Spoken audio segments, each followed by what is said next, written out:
चोपडा शहर पोलीस स्टेशनच्या हद्दीमध्ये मामलदे नावाचं गाव आहे. त्या गावाच्या शिवारामध्ये एक राजस्थानी काठेवाडी कुटुंब तिथं शेतामध्ये आहे थांबलेलं.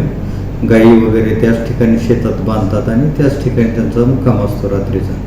काल रात्री त्याच्यातली एक महिला आपल्या छोट्याशा 2 महिन्याच्या बाळाला घेऊन खाटेवर झोपली असताना रात्रीच्या दरम्यान तिचं जे बाळ आहे ते बाळ नाही, सकाळी उठून पाहिलं तर ते बाळ जवळ नव्हतं म्हणून त्यांनी शोधाशोध केली. तर तिथूनच एक 200 मीटर अंतरावर एक गव्हाचं असं बुसकट टाकलेलं आहे. त्या बुसकटाच्या ठिकाणी अशी छोटी छोटी लहान लहान फळाचे तुकडे आणि असं ते त्यांना मिळून आलं. त्यांची खात्री पटली की बाबा हे असं कुठल्या तरी जंगली श्वापदानं किंवा काहीतरी असं हे उचलून रात्रीच्या दरम्यान ते नेलं आणि खाल्लं असा त्यांना संशय आहे. आम्ही त्यांची तक्रार घेऊन आता अकस्मात मृत्यूचा गुन्हा दाखल केलेला आहे आणि त्याचा तपास करीत आहोत.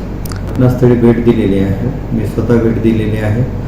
चोपडा शहरचे PI त्यांचा सर्व स्टाफ त्या ठिकाणी आम्ही बराच शोध घेतलेला आहे. पण प्राथमिक तपासात तर असं वाटते की एखाद्या जंगली श्वापदानं ते बाळ उचलून नेलं आणि खाल्लं असावं. मोकळी जमीन आहे त्याच्यामुळं त्या जमिनीमध्ये आणि गाई भरपूर आहेत तिथं त्या शेतामध्ये गाई.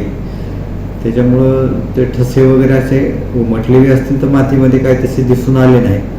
पण एकंदरीत अंदाज तोच आहे, कारण ते जे खाल्लेले होते ते हाडं वगैरे असे चाटून पुसून त्याचं मांस खाल्लेलं होतं.